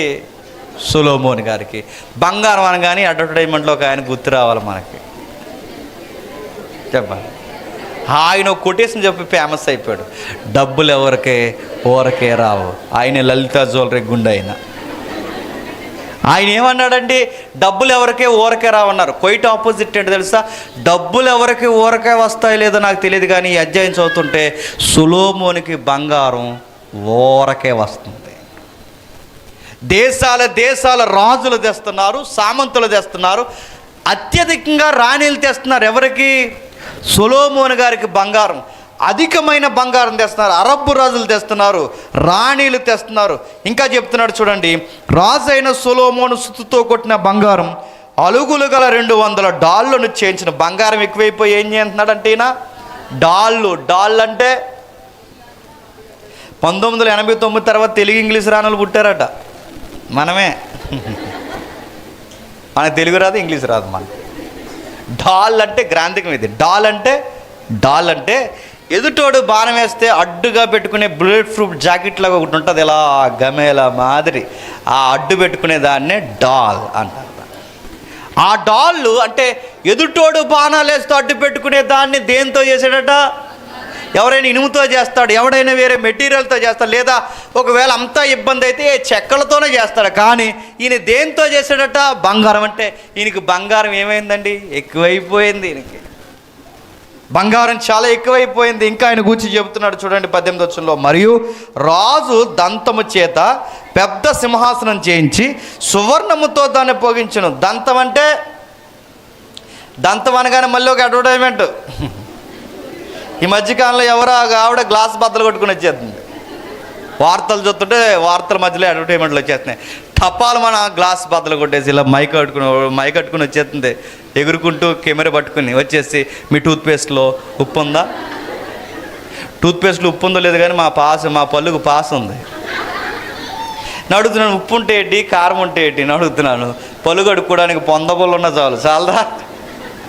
టూత్పేస్ట్లో ఉప్పు ఉంది అది కాదు. ఇక్కడ దంతాలు అనగానే ఈ పాసిపళ్ళు కోసం కాదు చెప్తుంటా. ఇక్కడ దంతాలు అనగానే ఏనుగు దంత. ఏ దంతాలు? ఏనుగు దంతాలు. ఏనుగు దంతాలు చాలా ఫేమస్. గోల్డ్ ఎంత ఫేమస్సో ఏనుగు దంతాలు కూడా అంత గిరాకీ ఉంది. ఆ దంతాల చేత సింహాసనాలు చేయిస్తున్నారట, ఆ దంతాల చేత మంచాలు చేయించుకుంటున్నారట, ఆ దంతాల చేత చాలా వస్తువులు చేస్తున్నారట. ఆ దంతాలకు మళ్ళీ గోల్డ్ ఐటమ్ పొదిగించి, అంటే సువర్ణము కూడా పొదిగించి చాలా రంగురంగు వస్తువులు చేస్తున్నారు. అంటే దంతంతో సింహాసనం అనగానే ఎలా ఉంటుందో ఒకసారి ఊహించుకోండి. ఏనుగు దంతంతో చేసిన ఇంత వస్తువు కొనాలంటేనే చాలా కాస్ట్ ఉంటుందండి. ఎంత బొమ్మ కొనాలంటే, అలాంటిది సింహాసనమే చేస్తున్నాడంటే చాలా విలువైనవి ఆయన అనుభవిస్తున్నాడు. ఇంకా కిందికి చెప్తున్నాడు చూడండి. ఈ సింహాసనం 6 మెట్లు ఉన్నాయి. సింహాసనం మీద భాగం వెనక తొట్టిన గుండ్రముగా ఉంది. సింహాసనం వెనకాల గుండ్రంగా ఉండాలి, అంటే సూర్యుడు ఉదరిస్తున్నట్టు ఉండాలన్న ఈ రాయల్టీ తీసుకొచ్చింది ఎవరండి? సీఎం కుర్చీలు చూస్తున్నారా? చూడండి ఈసారి వార్తల్లో సీఎం గారు ఎదురు కుర్చీ వేసుకుని ఉంటే వెనకాల ఏముంటుందండి? గుండ్రంగా ఉదయించిన సూర్యుడు ఉంటాడు. ఈ రాయల్టీ తీసుకొచ్చింది ఎవరో తెలుసా? సొలొమోను తీసుకొచ్చాడు. చైర్ ఎలా ఉండాలి, మెట్లు ఎలా ఉండాలి, బ్యాక్గ్రౌండ్ ఏముండాలి, మొత్తం ఇలాంటి రాయల్టీ తీసుకొచ్చింది ఈయనే. ఆ రోజుల్లో ఉన్న రాయల్టీని పెంచింది ఈయనే. చాలా విషయాలు చేస్తున్నాడు. ఇంకా కిందికి 21లో, రాజైన సొలొమోను పానపాత్రలు బంగారము, లెబనోను అరణ్యమందు పాత్రలు బంగారపు, ఎండిది ఒక్కటే లేదు. సొలొమోను దినంలో ఎన్నిక రాలేదు. ఏంటట? ఎంతట? ఆయన ఎంతో బంగారంతో డాళ్ళు చేయించాడు, బంగారంతో కత్తులకి పిడియలు చేయించాడు, బంగారంతో. ఇప్పుడు ఇంకేం చేస్తాడు? అతను హృదయమందు దేవుడిచ్చిన జ్ఞానవాక్కులు వినుటకై లోకులందరూ, డబ్బుంది, జ్ఞానముంది, ఆయనకి చాలా సిరి సంపదలు ఉన్నాయి, ఎండి కుప్పలుగా ఉంది. ఇంకా ఏమన్నాయంటే ఎక్స్ట్రీమ్ ఒకటి ఉంది. ఆ కింద రాస్తున్నాడు 11వ అధ్యాయంలో 2వ మాట, 11వ అధ్యాయంలో 2వ మాట ఏమని రాస్తున్నాడు చూడండి. 2వ మాట, అయితే రాజైన సొలొమోను, 2వ మాట అంటే 11వ అధ్యాయంలో 1వ వచనంలో 2వ మాట, అయితే రాజైన సొలొమోను ఫరో కుమార్తెనే కాక ఆ జనులలో ఇంకా అనేక మంది పరస్త్రీలను మోహించి కామతురత గలవాడే వారిని ఉంచుకొనుచు వచ్చెను. అతనికి 700 మంది రాజకుమార్తెలైన భార్యలు ఉండెను, 300 మంది ఉపపత్తులు కలిగి ఉండెను. అతని భార్యలు అతను హృదయమును తిప్పివేశారు. చాలా జాగ్రత్తగా వినాలి. ఆయన దగ్గర ఏముందండి? డబ్బు ఉంది. ఆయన దగ్గర ఏముంది? లెక్కలేని బంగారం ఉంది. ఆయన దగ్గర ఎన్నికలో లేని కాలంలోనే ఎండి విపరీతంగా ఉంది. ఆయన దగ్గర మనుషులు ఉన్నారు, జ్ఞానం ఉంది, ఆయనకు కావలసినంత భోజన పదార్థాలు ఉన్నాయి, ఎకరాల ప్యాలెస్లు ఉన్నాయి. ఇంకా ఎక్స్ట్రీమ్ ఉంది, ఆయనకి చాలామంది భార్యలు ఉన్నారు. ఆ భార్యలందరూ ఎలాంటి వాళ్ళండి? అందరు రాజుగారి కూతుర్లే. ఎవరు? అందరు రాజుగారి కూతుర్లే. బాగా వినండి తమ్ముళ్ళు, అందరు రాజుగారి కూతుర్లే. రాజుగారి కూతురు, ఈజిప్ట్ రాజు కూతురు కూడా ఈయన భార్యే, పక్క దేశపు రాజు కూతురు కూడా ఈయన భార్యే. సుమారు ఎంతమంది అంటే 1000 మంది భార్య. ఎంతమంది భార్యలను చేసుకున్నాడో గమనించండి. ఎంతమంది భార్యలను చేసుకుంటే ఎంత తొలతూకుంటాడో ఆలోచించండి. ప్రెసిడెంట్ గారి సంబంధం వస్తేనే నిలబడతాం. బోడి పంచాయతీ ప్రెసిడెంట్ గారి సంబంధం అంటే నిలబడం. మా మామ ఎవరో తెలుసా? ఎవరేంటి? మా మామ ప్రెసిడెంట్ గారు అంటారు. Old or new? అరే పంచాయతీ ప్రెసిడెంట్కి ఎంత ఇస్తే, మళ్ళీ అడుగుతున్నాను, ఎమ్మెల్యే గారి తాలూకు అయితే ఏదో బీరకాయ సంబంధం ఆ పిల్లకుంటే, ఎమ్మెల్యే గారు మాకు ఏమవుతారో తెలుసా, మా ఆవిడకి ఏమవుతారో తెలుసా, అటు నుంచి ఇటు ఆ బీరకాయ పీస్ అటు ఇటు తిప్పితే మేనగొడలో వద్ది అని చెప్తారు. ఎమ్మెల్యే సంబంధం అంటే నిలబడం, ఎంపీ సంబంధం అంటే నిలబడం, పంచాయతీ ప్రెసిడెంట్ సంబంధం నిలబడం. ఎమ్మెల్యేలు ఎంపీ సంబంధాలు కాదు, ఏకంగా రాజుగారి కూతురే ఈయన భార్య. 1000 మంది భార్యలు. గమనించండి, నేను ముగించేస్తున్నాను. బంగారం ఉంది, ఎండు ఉంది, జ్ఞానం ఉంది, 1000 మంది భార్యలు ఉన్నారంటే సుఖంలో ఎక్స్ట్రీమ్ వెళ్ళాడు ఈయన. ఇంత డబ్బు, ఇంత పేరు ప్రఖ్యాతులు తూగాడు, అన్నీ ఉన్నాయి. 4వ వచనంలో సొలొమోను వృద్ధుడైపోయినప్పుడు అని. అన్నీ ఉన్నాయి కానీ ఆయన జీవితంతో ఏమి లేదు చెప్పండి. వయసు లేదు, ఏమి లేదు. లేత వయసు చూస్తుండగా అయిపోయింది, నడి ప్రాయము చూస్తుండగా అయిపోయింది. ఇప్పుడు ఏ వయసులోకి వచ్చి పడిపోయాడు? వృద్ధాప్యం. ఇప్పుడు ఆయన దగ్గర డబ్బు ఉంది, పేరుంది, భార్యలు ఉన్నారు, అన్నీ ఉన్నాయి, కానీ ఆయనతో ఏం లేదు చెప్పండి. వయసు లేదు. సొలొమోను గారు అనుభవంతోనే చెప్తున్నాడు. ఎంత అనుభవంతో చెప్తున్నాడు చూడండి. ఈ వయసు త్వరగా అయిపోద్ది, అవి దుర్దినాలు. లెక్కలేనంత బంగారం ఉంటుంది. కేజీ బంగారు ముసలోడికి ఇస్తే ఏం చేసుకుంటాడు చెప్పండి. ముసలోడికి ఇంత ఈ డయాస్ అంత భోజనాలతో ఒక గొప్ప ఐటమ్స్ వండిసి పెడితే తినగలడా? పల్లెలేవు, ఎప్పుడు ఊడిపోయింది, తినగలడా? అందగత్తులైన భార్యలున్నాడు, తన శరీరం సహకరిస్తుందా? లేదు, అయిపోయింది. ఆయనకు అర్థమైపోయింది.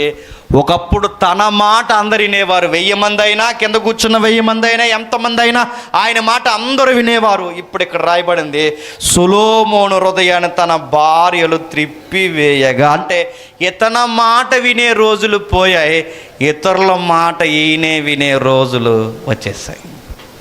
భార్యలు తన మాట వినడం కాదు, భార్యల మాటే తను వినాలి. ఎందుకంటే వయసు అయిపోయింది. ఈ వయసులో ఇంకేమీ చేయలేడు. తన జీవితంలో అన్నీ అయిపోయాయి. ఇప్పుడు తన జీవితం ఎలా ఉందంటే ఇతరులు నడిపిస్తే కానీ నడవని పరిస్థితికి వచ్చేసింది తన జీవితం.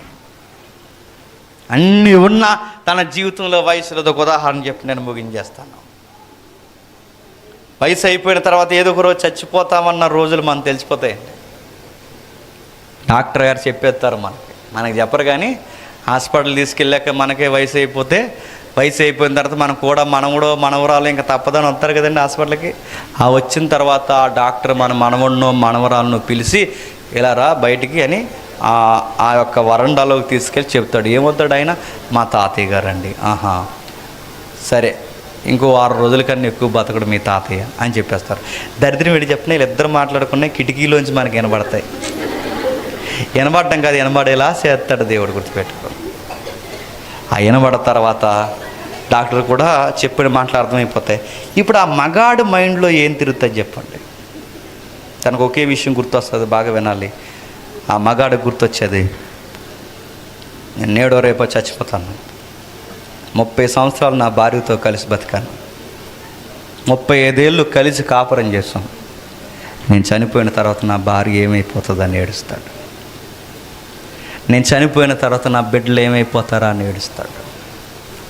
కొట్టుకున్నా తిట్టుకున్నా ఇద్దరం కలిసే బతుకం. ఇప్పుడు నేను వెళ్ళిపోతే, తన ఒంటరి అయిపోతే, రేపు పొద్దున్న ఎవరైనా తన గుప్పెడు మెతుకులు పెడతారా? బాధపడతాడు, ఏడుస్తాడు, చాలా కుమ్ములిపోతాడు. కట్ చేస్తే ఒక ఆవిడ ఉంటే నేను ఎంత బాధపడిపోతే సొలొమోను గారికి ఎంతమంది ఉన్నారండి చెప్పండి. ఎంతమంది ఉన్నారు? 1000 మంది ఉన్నారు. ఒక ఆవిడికి ఎంత బాధపడిపోతే సొలొమోను గారికి 1000 మంది అంటే ఎంత బాధపడ్డాడు తెలుసా? మొత్తం గ్రంథమంతా బాధపడి రాశాడు. చెప్పండి, వ్యర్థము సమస్తము వ్యర్థం. స్త్రీలతో సహవాసమైన వ్యర్థము, తాగుళ్ళైన వ్యర్థము, తిరుగుళ్ళైన వ్యర్థము, గృహాలు కట్టుకున్న వ్యర్థము, నవ్వులాట వ్యర్థము, సంతోషము వ్యర్థము, భూమి మీద పడుతున్న నరుడు పడుతున్న ప్రయాసంత వ్యర్థము. ఈ దుర్దినాలకు వచ్చే సమయానికి మన జీవితంలో మిగిలేదేమీ లేదు, సమస్తము వ్యర్థం. లేత వయసు అది జాగ్రత్తగా కాపాడుకోకపోతే వ్యర్థమైపోద్ది జీవితం. నడి ప్రాయం సంపాదనలో పడి ఉంటే జీవితం అర్థమైపోద్ది. వృద్ధాప్యానికి వస్తా ఆ టైంలో మూలుగుతావు. ఇంట్లో వయసు అయిపోయిన అమ్మమ్మ కానీ తాతయ్యలు కానీ ఎవరైనా ఉంటే జీవిత సత్యాలు వాళ్ళ దగ్గరికి వెళ్ళి మాట్లాడండి, చెబుతారు. వాళ్ళని చూస్తే అర్థమైపోద్ది జీవితం ఎలా ఉంటుందో. వయసు అయిపోయిన నాన్నమ్మ కానీ అమ్మమ్మ దగ్గరికి పోతే వాళ్ళ జీవితంలో ఏడుస్తారు, బాధపడుతుంటారు. రాత్రులు వాళ్ళు ఏం చేస్తున్నారో గమనించు. వాళ్ళకి నిద్ర పట్టక అటు ఇటు దొల్లుతుంటారు. కంటి నిండా నిద్ర పట్టదు. మంచాల మీద కూర్చుంటారు, గడ్డం కింద చేతులు పెట్టుకుంటారు. తెల్లవార్లు నిద్ర కొరకు ఎదురు చూస్తారు. వాళ్ళ గుండెల్లో తెలియని ఆందోళన, నిద్ర పట్టిన పడుబారిపోయిన కన్నులు, వాళ్ళ జీవితంలో ఎన్నో అనారోగ్య సమస్యలు. వాళ్ళకి అనిపిస్తుంది ఎవ్వరూ పట్టించుకోలేని టైంలో వాళ్ళకి ప్రత్యేకంగా గది పడేస్తే భార్య తోడు లేక భర్త తోడు లేక ఆ ఒంటరి జీవితంలో వాళ్ళు ఎంత కుమిలిపోతారు. వెళ్ళి చూడు, ఏడుస్తారు, బాధపడతారు. ఎందుకో చెప్పనా, ఈ కోడల్లో కొడుకులు వయసు మళ్ళిన తల్లిదండ్రులను చూసే రోజులు కాదు, అయిపోయాయి. వాళ్ళ గుప్పెడి మెతుకులు పెట్టడానికి ఏడుస్తారు. వాళ్ళు అడిగిన కూర, ఒక కూర అడుగుతారండి, వాళ్ళు అడిగిన కూర కూడా వాళ్ళకి టైంకి వండి పెట్టరు. పెట్టింది తినమంటారు, ఎక్కువ మాట్లాడితే ఆ కంచం కూడా ఏమని అంటారు. లేదండి మా కొడుకుని మేము బాగా చదివించామంటే బాగా చదివించిన వాళ్ళు అనాథాశ్రమంలో జాయిన్ చేసేస్తున్నారు ముందు. మా కొడుకు మీద అన్నీ రాసేవంటే అన్నీ రాస్తేనే ముందు బయటకు గెంటేస్తున్నారు. రైమండ్స్ తెలుసు కదండి, రైమండ్ సూట్స్, రైమండ్ షర్ట్స్, టెక్స్టైల్స్లో రైమండ్స్ అనగానే సెపరేట్ బ్రాండ్ ఉంది. రైమండ్ సూట్స్ అధినేత, ఆ రైమండ్ అధినేత తన కొడుకుని నమ్మి ఆస్తులన్నీ రాస్తే తన సొంత కొడుకే ఆ రైమండ్ అధినేతని రోడ్డు మీద గెంటేశాడు. ఇప్పటికి ఆయనకి ఇల్లు లేదు. కోర్టులో పిటిషన్ వేశాడు, కనీసం నాకు ఇల్లు అన్న ఇవ్వండి అని. ఇప్పటికి ఒక చిన్న అద్దెంట్లో రైమండ్స్ అధినేత అద్దుకుంటున్నాడు. ఇలాంటివెన్నో. వయసు మళ్ళీపోయిన వారు లెక్కుండ్రండి. మీరు చూడండి, ఒకప్పుడు మన వయసు ఉన్నప్పుడు మనం అరిస్తే అందరూ భయపడతారు.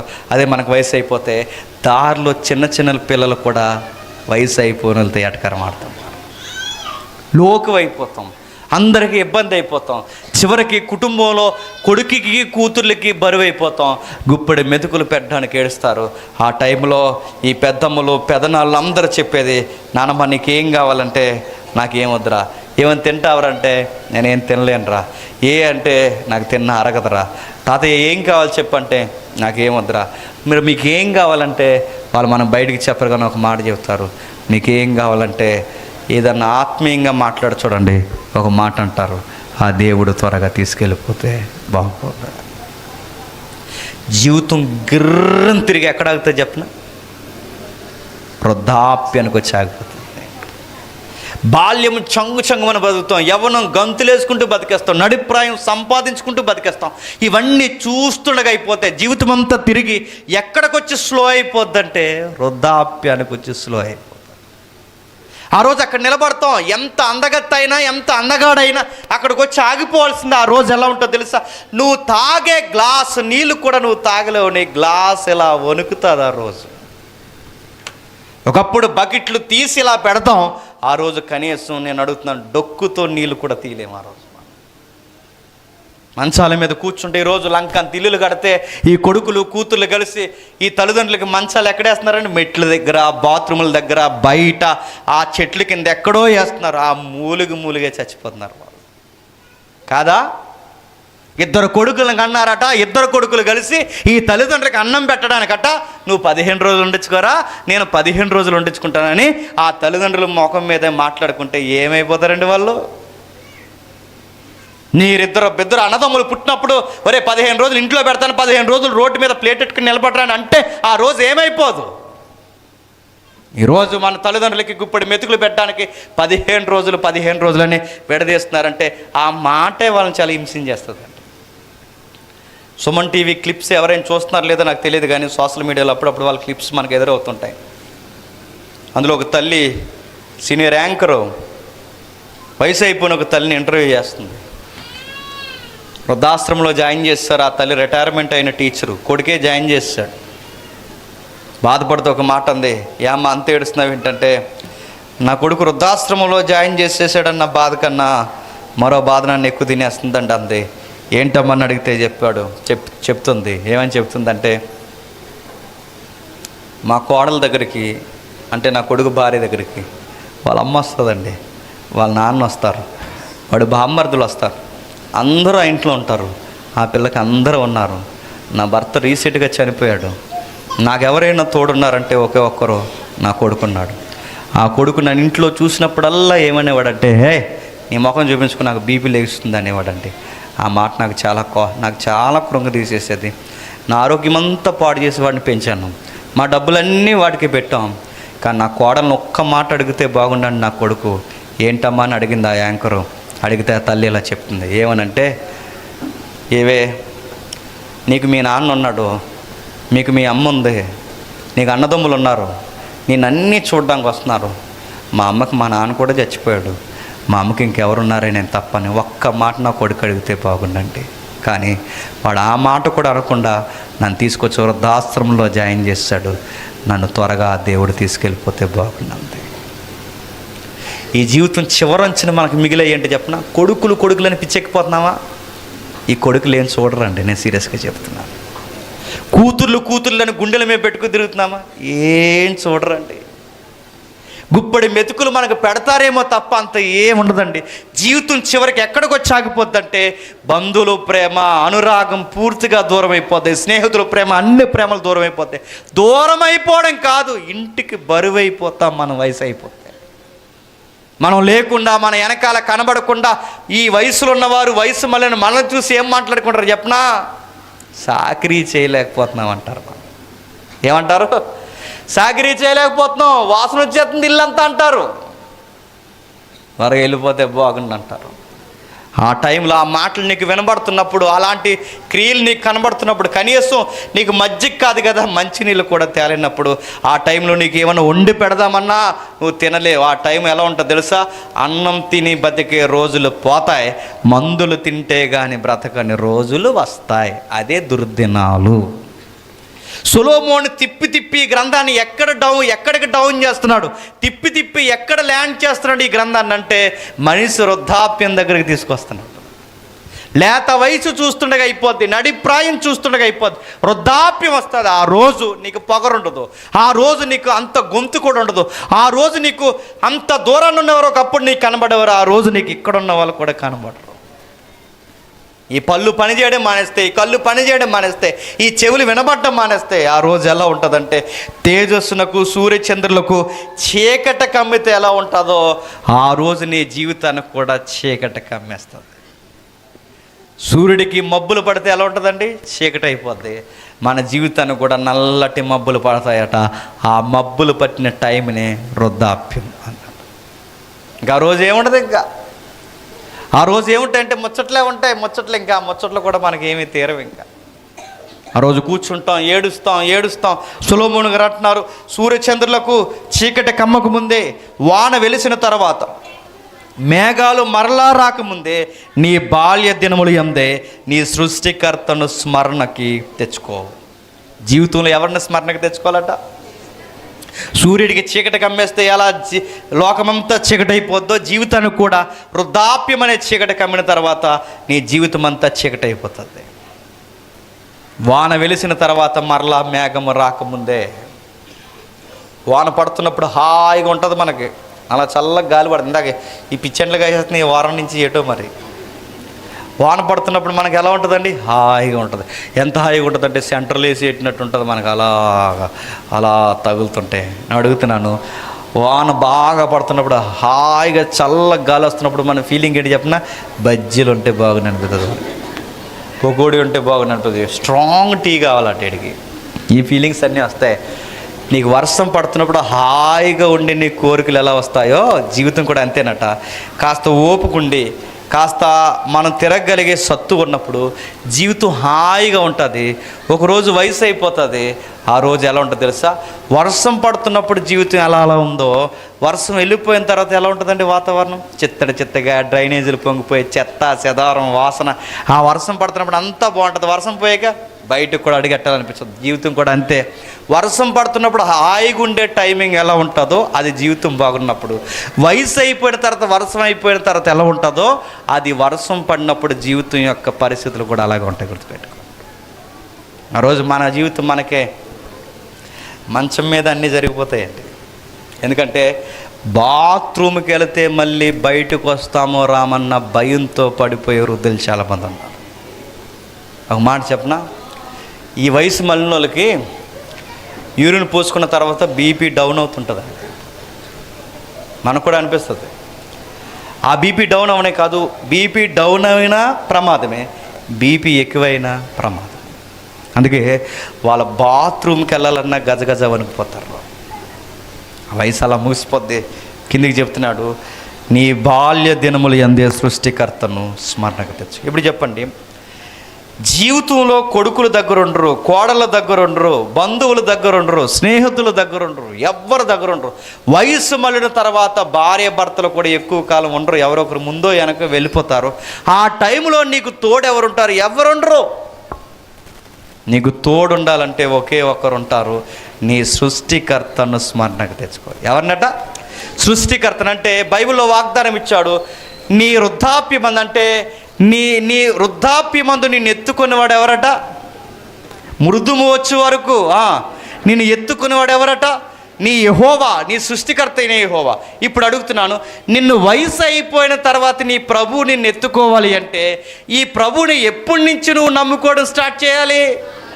బాల్య దినములు అంతే. మనం ఎప్పుడు వస్తాం చెప్పినా అన్నీ అరిగిపోయి కీళ్ళు మూళ్ళు అన్నీ అరిగిపోయిన తర్వాత అప్పుడు వచ్చి దేవుడా మమ్మల్ని తీసుకెళ్ళిపో ప్రభు అంటే దేవుడు అంటాడు, ఎవడరా నువ్వు అని అడుగుతాడు. గుర్తుపెట్టుకో. నీ పెట్టుబడి అంతా ఎక్కడ పెట్టావు? గాలి తిరిగావు నీ వయసు అంతా. నీ నడి వయసు అంతా ఏం చేస్తావు? సంపాదన తిరిగో. ఆ వయసులో ఏం చేస్తావు? పిల్లల్ని చక్కబెట్టడం, పిల్లలనే తిరిగో. నీ బతుకులు ఎప్పుడైనా ఒక ప్రార్థన, ఒక బైబిల్ చదవడం, ఒక సహవాసం ఏదన్నా ఉందా? ఒక సువార్త యాగం ఏదన్నా ఉందా? అసలు సృష్టికర్త అయిన నేను జ్ఞాపకం ఉన్నాను. బారెడే కాలం బతికేసావు, మొత్తం వయసు అవగొట్టావు. ఇప్పుడు వచ్చి దేవుడా నన్ను ఎత్తుకొని తీసుకెళ్ళిపో అంటే దేవుడు ఎత్తుకొని తీసుకెళ్ళడం. చెప్పండి, తీసుకెళ్ళి నరకంలో పడేస్తాడు. గుర్తుపెట్టు. ఏమి సాధించావు జీవితంలో? ఏమి సాధించరా? సృష్టికర్తను స్మరణకు తెచ్చుకు. అందుకే నేను చెప్తున్నాను, ఎప్పటికీ మించిపోయింది ఏమి లేదు. టీనేజ్లో ఉన్న పిల్లకాయలు ఎవరైనా ఉంటే త్వరగా బాప్టిజం తీసుకోండి. చెడు వ్యసనాలు, చెడు తిరుగుళ్ళు, చెత్త చెదారం మానేయండి. ఇప్పుడు అప్పుడే కాదు, నాకు ఇంకా టైం ఉందంటే ఎంత టైం ఉంది? 120 సంవత్సరాలు బతుకుతాం అనుకుంటున్నావా?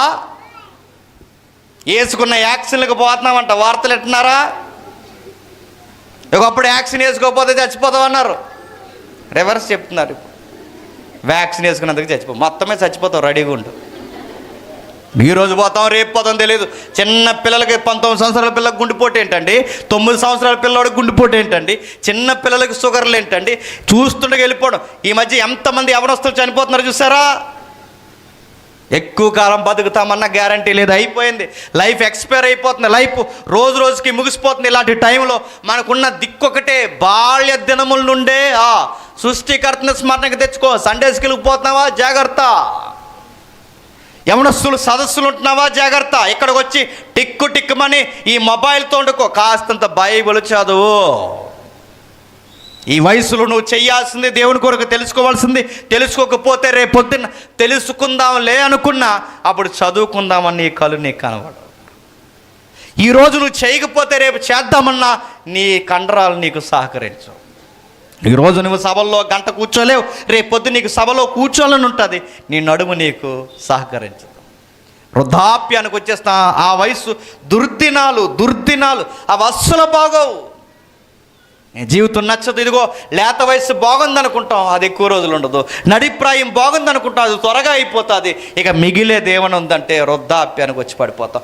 ఆ వయసులో దేవుడిని నెత్తుకోవాలి అంటే నువ్వు దేవుని కొరకు ఆ వయసు వచ్చే సమయానికి ఏదో ఒకటి చెయ్యాలి. ఏం చేసావు? అదే వాళ్ళ మీటింగులో నేను మనుషులు ఇచ్చానని చెప్తావా? ఏం చేసావు?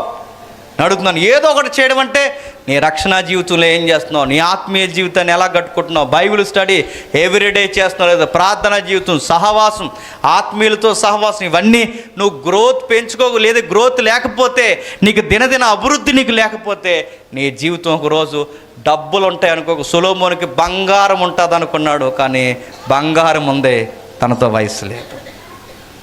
బైబిల్ ఎలా ఉంటుంది? సొలొమోను గారు చివరికి ఏమయ్యారో తెలియదు.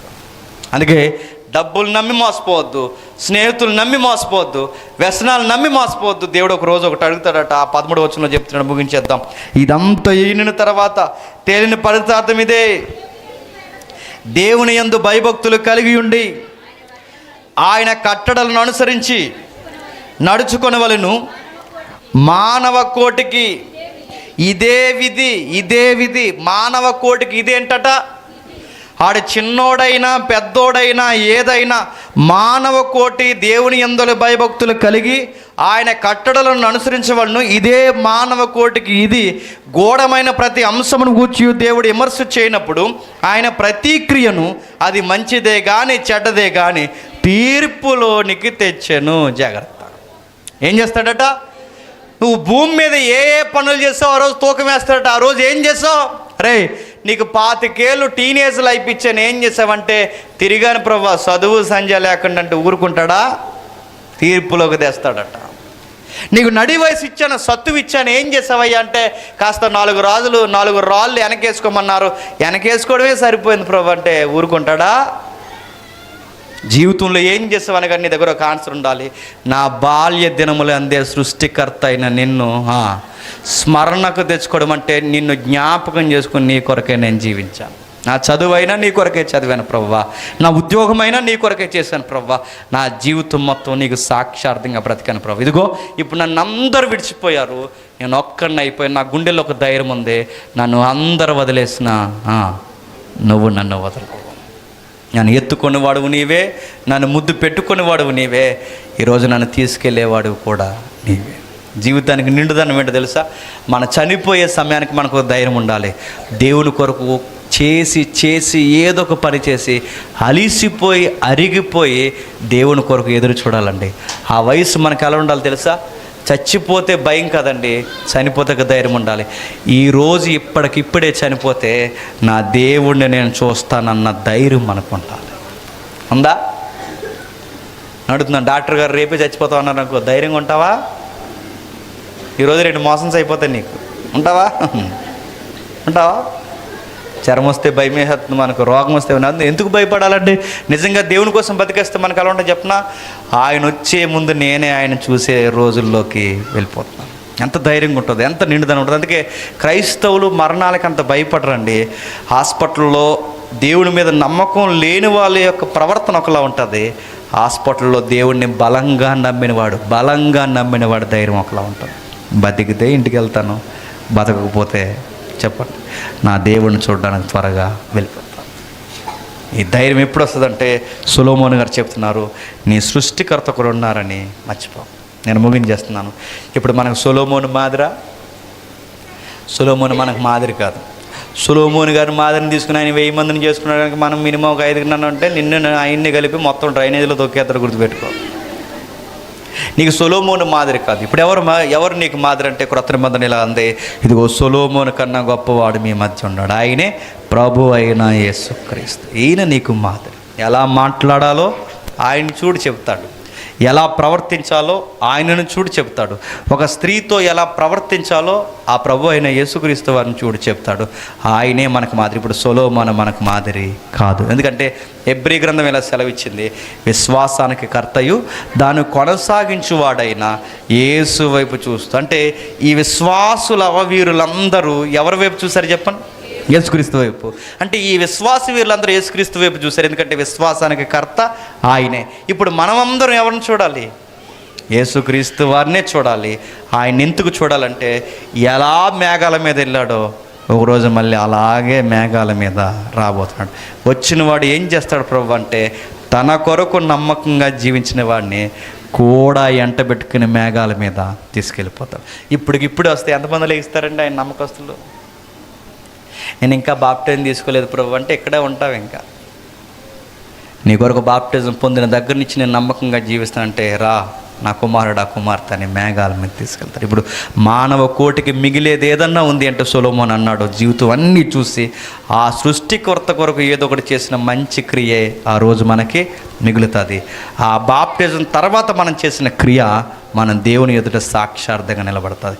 అందుకే రక్షణ లేని అన్నదమ్ములు ఎవరైనా ఉంటే బాప్టిజం తీసుకోండి. చెల్లెళ్ళు అక్కలు ఎవరైనా ఉంటే మీరు బాప్టిజం తీసుకోండి. మీ జీవితంలో చేసిన మంచి పని ఏదన్నా ఉంది అంటే మీరు రక్షణ పొందడం, ఆ రక్షణ జీవితాన్ని రోజు బలపరచుకోవడం. ఒకరోజు వయసు అయ్యే సమయానికి దేవుడే నీకు ధైర్యంగా నీ పక్కన నిలబడటం. చెప్పండి, లేత వయసు అయిపోద్ది, నడిప్రాయం అయిపోద్ది, వద్దన్న మనల్ని ఎదుక్కుండే వచ్చే ఒక వయసు ఉంది, దాని పేరు వృద్ధాప్యం. అది వస్తుందా? చక్కగా వస్తుంది. అది నేడో రేపో త్వరగానే అందరిని పలకరిస్తుంది. ఆ రోజు నీ ధైర్యం ఎవరు ఉన్నారంటే నీ ప్రభు అయిన యేసుక్రీస్తు. దేవుడు మిమ్మల్ని దీవించునుగాక. ప్రార్థన చేసుకుందాం. ప్రేమగల తండ్రి, కృపగల దేవం, మానవ జీవితం తండ్రి చూస్తుండగా గతించిపోయే ఆవిరి వంటిది తండ్రి. చాలా త్వరగా గతించిపోతుంది దేవా. ఈ జీవితాలే శాశ్వతమని మేము అనుకుంటాం, కానీ ఏవి మిగలవు తండ్రి. ఈ మాటలు చదువుతుంటే మాకు అర్థమవుతుంది తండ్రి, మా జీవితాలు ఎంత ఆవిరి వంటివో. విని వారు ధన్యులు, గ్రహించిన వారు మరి ధన్యులు తండ్రి. ఈ మాటలు విని ఈరోజే రక్షణ పొందిన వారు తండ్రి, వారి జీవితాల్లో తండ్రి ఉన్నతమైన పాత్ర కలిగిన వారు. ఇప్పటికే వయసు మళ్ళిన తల్లులు, తండ్రులు ఎవరైనా ఉంటే తండ్రి వారికి ధైర్యం ఇవ్వండి. వారిని మీరేమి విడవరు తండ్రి. ఈరోజే వారికి ఆ విషయం తెలిస్తే దేవా, వారిని ఎత్తుకోండి. వారికి కావలసిన ధైర్యాన్ని మీరు అనుగ్రహించండి. మేము తిరిగి వెళ్తున్నాం, క్షేమంగా మమ్మల్ని నడిపించండి. దైవజనుల్ని, పెద్దల్ని తండ్రి, సంఘస్థుల్ని అందరినీ మీరు కాపాడండి. ఈ పరిసర ప్రాంతాల్లో సేవం చేస్తున్న ప్రతి దైవజన్ని తండ్రి ఆశీర్వదించండి తండ్రి. సత్యముతో ప్రతి సంఘాన్ని కట్టండి.